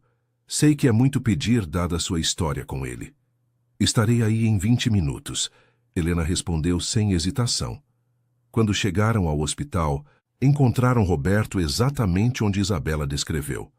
Sentado numa cadeira da sala de espera, curvado e parecendo ter envelhecido anos em meses. Quando viu Helena e Gabriel junto com Isabela, sua expressão passou por uma série de emoções. Surpresa, vergonha, talvez algo como arrependimento. Isabela, começou sua voz quebrada. Parabéns, soube que é menina. O nome dela é Helena. Isabela disse, deixando que o significado disso afundasse. Pai, por que você está aqui? Porque quando sua filha nasce, você percebe o que realmente importa. Roberto limpou os olhos. Passei os últimos meses em terapia. Trabalho real, doloroso, enfrentando quem fui. Não posso desfazer o passado. Não posso recuperar o que destruí. Mas talvez, se trabalhar duro o suficiente, possa me tornar alguém diferente no futuro. Virou-se para Helena diretamente. Não espero seu perdão, não mereço. Mas quero que saiba que estabeleci um fundo adicional, da minha fortuna pessoal, não dinheiro da empresa, para programas educacionais que levem o nome do seu pai. Não é suficiente, nunca será suficiente, mas é um começo. Helena estudou o homem à sua frente. Era isso redenção genuína ou manipulação calculada? Impossível saber com certeza, mas viu algo em seus olhos que não estava lá antes. Humildade genuína. Ações falam mais que palavras, disse finalmente. Nos mostre durante meses e anos que essa mudança é real. E talvez eventualmente possamos construir algo parecido com paz. Não era perdão, ainda não. Mas era possibilidade, e às vezes isso era suficiente. 9 meses após o nascimento da pequena Helena, a vida havia encontrado um ritmo inesperado. Helena Vargas dividia seu tempo entre seu trabalho no conselho diretor da Almeida Technologies e a crescente fundação Tomás Vargas, que agora operava programas em 15 cidades brasileiras. Seu relacionamento com Gabriel havia se aprofundado numa parceria romântica, profissional e profundamente transformadora para ambos. Isabela florescia como mãe solo, embora solo fosse técnico. Miguel, o artista, era uma presença constante em suas vidas. Haviam decidido não se casar apressadamente, focando em construir uma família baseada em amor genuíno, em vez de convenções sociais.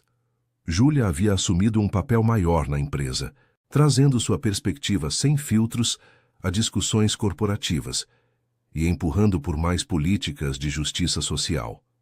Márcia, finalmente libertada do peso de décadas de segredos, havia começado a fazer trabalho de advocacia para famílias afetadas por corrupção corporativa. Até Roberto havia cumprido parcialmente sua palavra. O fundo que estabeleceu havia crescido substancialmente e havia começado a frequentar terapia regularmente, enviando cartas ocasionais a Isabela que nunca pediam resposta. Só atualizações sobre seu progresso. Ver sua neta continuava sendo um privilégio ocasional cuidadosamente supervisionado, não um direito presumido. Mas enquanto todos esses elementos se alinhavam rumo à resolução, Helena enfrentava sua própria decisão crucial. Gabriel vinha insinuando há meses, mas numa noite tranquila no apartamento de Helena, ela havia insistido em manter seu próprio espaço como símbolo de independência, finalmente perguntou diretamente. Casa comigo, disse Gabriel, não como pergunta, mas como súplica apaixonada. Não porque conserte algo do passado ou porque seja o que as pessoas esperam. Casa comigo porque te amo completamente, porque me torna melhor, porque não consigo imaginar construir o futuro com mais ninguém. Helena sentiu seu pulso acelerar. Haviam falado sobre isso hipoteticamente, mas agora, confrontada com a pergunta real, sentiu a enormidade do que significava. Preciso ser honesta sobre meus medos, respondeu lentamente. Me apavora me tornar outra versão do que Isabela quase foi, a esposa de um magnata corporativo, definida por seu relacionamento, esperando se encaixar num molde que outros desenharam. Passei minha vida inteira lutando por autonomia, por reconhecimento como pessoa separada do legado do meu pai ou das expectativas dos outros. Eu sei, Gabriel pegou suas mãos. E essa é exatamente a razão pela qual isso funcionaria. Não estou te pedindo para ser minha esposa no sentido tradicional de subordinar sua identidade à minha. Estou te pedindo para sermos parceiros, na vida, no trabalho, em tudo, para continuarmos nos desafiando mutuamente, nos apoiando mutuamente, construindo algo que nenhum de nós poderia criar sozinho. E se mudarmos? Perguntou Helena. E se em 5 anos, 10 anos, descobrirmos que estamos em caminhos diferentes? Então conversaremos sobre isso, honestamente, sem amargura, Gabriel respondeu. Helena, não posso prometer perfeição. Não posso prometer que nunca teremos conflitos ou momentos de dúvida.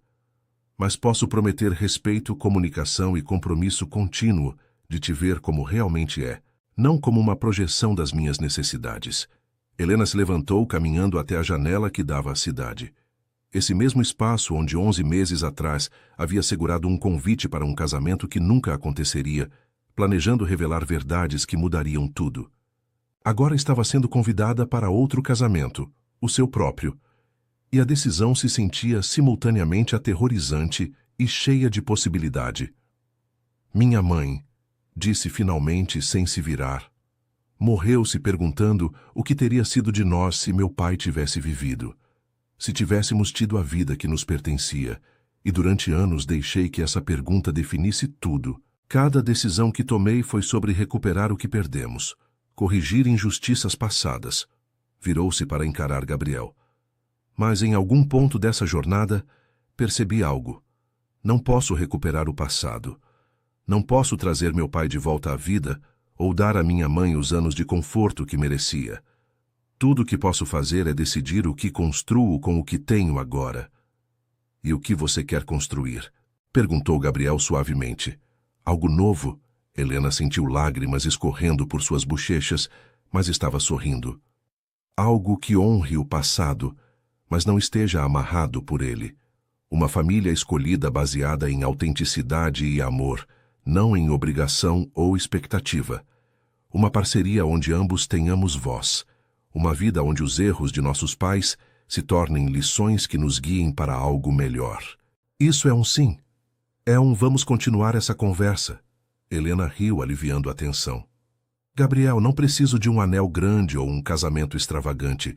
Não preciso de prova para o mundo de que somos legítimos, mas preciso de tempo para imaginar como é o casamento em meus próprios termos, não definido pelo que meus pais tiveram, ou pelo que seu pai e Márcia tiveram, ou pelo que Isabela quase teve. Então vamos tirar esse tempo. Gabriel se levantou, aproximando-se dela. Vamos continuar vivendo nossas vidas, construindo nosso trabalho, sendo parceiros em tudo. E quando você estiver pronta, se algum dia estiver pronta, me diz. Não há pressa, temos uma vida inteira. Mas 3 meses depois, durante a inauguração da 3ª unidade da Fundação Tomás Vargas, um centro educacional lindo, na periferia da Zona Leste, onde Helena havia crescido, algo mudou. Enquanto percorria as salas de aula cheias de estudantes de famílias trabalhadoras, vendo seus rostos iluminados com possibilidade, vendo seu sobrenome paterno em placas que garantiam que seu legado nunca seria esquecido, Helena percebeu algo fundamental. Ela já havia cumprido sua missão. Havia recuperado o legado de seu pai. Havia alcançado justiça para sua família. E no processo, havia construído algo completamente novo. Uma rede de pessoas que se amavam mutuamente não por obrigação, mas por escolha. Naquela noite, convidou Gabriel, Isabela, Miguel, Júlia, Márcia e até, depois de considerar cuidadosamente, Roberto para jantar em seu apartamento. Era um espaço pequeno para 7 pessoas, mas isso o tornava perfeito. Tenho um anúncio, disse Helena, quando todos estavam reunidos, segurando taças de vinho barato, porque havia se recusado a deixar Gabriel trazer sua coleção cara. Decidi 2 coisas. Primeiro, estou expandindo a fundação internacionalmente. Vamos levar educação tecnológica para 20 países nos próximos 5 anos. Houve aplausos, felicitações, mas Helena levantou a mão para continuar. Segundo, olhou diretamente para Gabriel, vendo esperança misturada com paciência em seus olhos. Decidi que sim. Quero me casar com você. Mas nos nossos termos, cerimônia pequena, sem imprensa, só as pessoas nesta sala. Porque essa é nossa família real, complicada, imperfeita, nascida de tragédia, mas escolhida através de amor. A sala explodiu em celebração. Isabela chorou. Júlia gritou. Márcia sorriu com uma paz que havia levado décadas para encontrar. Miguel levantou sua taça em brinde. E até Roberto, sentado silenciosamente no canto, tinha lágrimas em seus olhos. Não de felicidade exatamente, mas de algo mais complexo. Reconhecimento, talvez, de que a redenção era possível, mas nunca garantida, ganha através de anos de escolhas consistentes em vez de grandes gestos únicos. E Gabriel? Gabriel simplesmente segurou Helena, sussurrando em seu ouvido. Obrigado por me escolher. Obrigado por escolher isso. O Centro Tomás Vargas da USP estava lotado para a cerimônia de formatura. 150 alunos, a primeira turma completa do programa de bolsas, cruzavam o palco, recebendo diplomas em ciência da computação, engenharia e tecnologia. Muitos vinham de famílias onde eram os primeiros a frequentar a universidade. Alguns haviam sido moradores de rua, outros imigrantes cujas famílias haviam arriscado tudo por oportunidades. Helena Vargas Almeida havia insistido em manter ambos os sobrenomes como lembrança de histórias entrelaçadas. Estava sentada na primeira fila, uma mão descansando protetoramente sobre sua barriga de 7 meses. Ao seu lado, Gabriel segurava sua filha de 2 anos, Sofia, que observava os procedimentos com olhos grandes de curiosidade. "Mamãe forma?"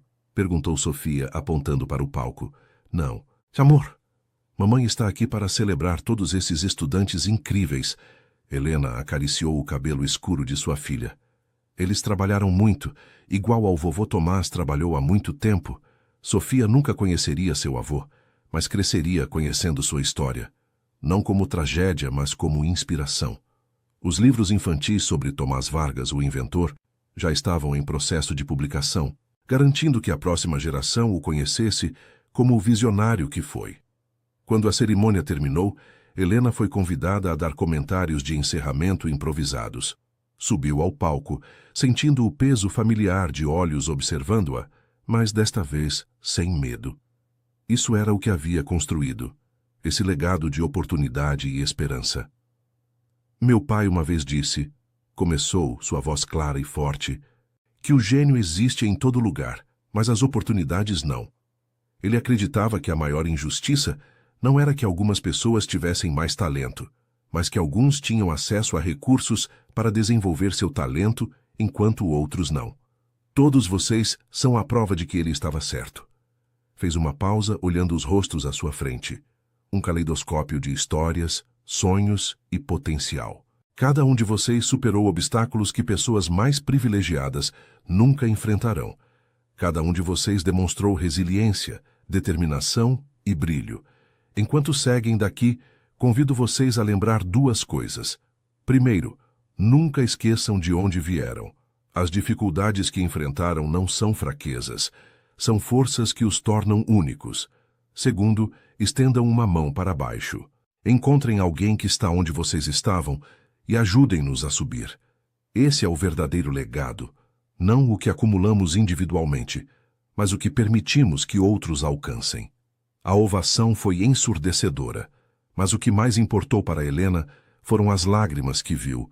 Rostos jovens olhando para ela com algo entre gratidão e reconhecimento. Ela havia estado onde estavam. Entendia. Depois, enquanto a multidão se dispersava, encontraram Isabela com a pequena Helena. Agora uma criança vivaz de 3 anos, com o cabelo da mãe, mas os olhos escuros do pai. Miguel estava com elas, carregando sua segunda filha, Lucia, de 1 ano. Discurso poderoso. Isabela abraçou Helena. Sofia e Helena vão crescer achando que suas mães são super-heroínas. Melhor super-heroínas que prisioneiras de expectativas de outras pessoas. Helena riu. Como está o novo ateliê? Miguel havia finalmente aberto seu próprio espaço de galeria, exibindo arte de artistas emergentes de comunidades marginalizadas. Isabela havia investido parte de sua herança, agora completamente separada do controle de seu pai no projeto, tornando-se não apenas patrona, mas colaboradora ativa. Florescendo, respondeu Miguel com um sorriso. Acontece que há mercado real para a arte que reflete experiências autênticas em vez de só decorar paredes de ricos. Quem diria? Brincou Júlia, juntando-se ao grupo. Ela havia trazido sua namorada, uma cientista brilhante que trabalhava em tecnologia de energia renovável. Júlia agora dirigia a divisão de responsabilidade social corporativa da Almeida Technologies, garantindo que cada produto, cada decisão, fosse avaliada não apenas por rentabilidade, mas por impacto ético. Márcia chegou por último, caminhando mais devagar que antes, a idade a alcançando, mas com uma paz em seu rosto que Helena nunca havia visto naqueles primeiros dias. Carregava um buquê de lírios brancos, os favoritos de Ricardo. Fui ao cemitério hoje de manhã, explicou. Contei ao Ricardo sobre a formatura, sobre como a empresa dele finalmente está fazendo o que ele e o Tomás sempre sonharam. Acho que ele estaria orgulhoso. Estaria, Helena pegou a mão de Márcia. Os dois estariam. A única coisa notavelmente ausente era Roberto Cavalcante. Ele havia continuado seu trabalho de redenção. Terapia semanal, doações significativas para causas sociais, tentativas modestas de reconstruir relacionamento com Isabela. Mas havia aceitado que algum dano criava distância permanente. Ver sua neta era agora um presente mensal que nunca considerava garantido, sempre com Márcia ou Helena presentes como supervisoras neutras. Me pergunto, Isabela refletiu enquanto observavam suas filhas brincarem juntas. Se meu pai realmente mudou ou se só aprendeu a agir de forma diferente? Talvez não importe, respondeu Helena pensativamente. As ações são o que conta. Se ele mantém comportamento consistente, que não machuca as pessoas, se cumpre sua palavra, se respeita limites, então se tornou alguém diferente, não importa o que aconteça internamente. Isso é incrivelmente generoso. Isabela olhou para sua amiga com admiração. Ou incrivelmente cansada de carregar amargura, Helena sorriu. Uma das duas. Enquanto o sol começava a se pôr, projetando luz dourada sobre o campus que levava o nome de seu pai, Helena sentiu algo que não havia sentido em anos: satisfação completa. Não perfeição, a vida nunca seria perfeita, mas plenitude, propósito, paz. Seu celular vibrou com uma mensagem de um dos formandos, uma foto dele com seu diploma, com o texto: primeira pessoa da minha família a se formar na faculdade. Obrigado por tornar isso possível. Vou fazer o nome de Tomás Vargas continuar vivo fazendo minha parte. Helena mostrou a foto para Gabriel, que beijou sua testa gentilmente. Seu pai está orgulhoso, disse. Nossos pais estão orgulhosos, Helena corrigiu. Todos eles, os que acertaram, os que erraram, os que tentaram e falharam, os que encontraram redenção. Essa é a segunda chance deles, vivida através de nós. Enquanto caminhavam em direção ao carro, Sofia pegou as mãos dos pais, formando uma ponte humana. Atrás deles, o prédio Tomás Vargas se erguia contra o céu do entardecer, suas janelas refletindo luz como promessas cumpridas. Helena pensou naquele convite dourado que havia recebido anos atrás, o convite para um casamento que nunca aconteceu, mas que catalisou tudo isso. Havia ido àquela mansão buscando vingança e encontrou algo muito mais valioso: família escolhida, propósito transformado, amor que surgiu das cinzas da injustiça. No que está pensando? Perguntou Gabriel, sempre perceptivo de seus silêncios contemplativos. Em finais e começos, respondeu Helena. Em como às vezes você precisa deixar uma história morrer para que outra possa nascer. Minha história poderia ter sido sobre amargura e perda. Em vez disso, se transformou numa sobre cura e possibilidade. Nossa história, Gabriel corrigiu pegando sua mão livre. Nossa história, Helena concordou, sentindo a vida crescendo dentro dela. Seu filho, que carregaria tanto o nome Vargas quanto Almeida, nascido num mundo onde esses sobrenomes significavam não divisão, mas unidade. Enquanto dirigiam para casa, não a mansão, embora Gabriel ainda a possuísse, mas a casa de tamanho modesto que haviam escolhido juntos, onde a opulência se equilibrava com a acessibilidade, Helena olhou para trás uma última vez para o campus iluminado. Isso era justiça. Não perfeita, não sem complicações, não apagando o passado. Mas justiça mesmo assim, o tipo que se ganha através de escolhas consistentes de dizer a verdade, exigir responsabilidade e escolher construção sobre destruição. E enquanto o carro se fundia no trânsito do entardecer paulistano, levando sua família em direção a amanhãs ainda não escritos, Helena sentiu a presença de seu pai, não como fantasma ou fardo, mas como bússola, guiando-a não para a vingança, mas para legado, não para a amargura, mas para a esperança. Algumas verdades precisam ser reveladas para que a cura comece, e algumas histórias precisam ser contadas para que finais novos se tornem possíveis. Esta era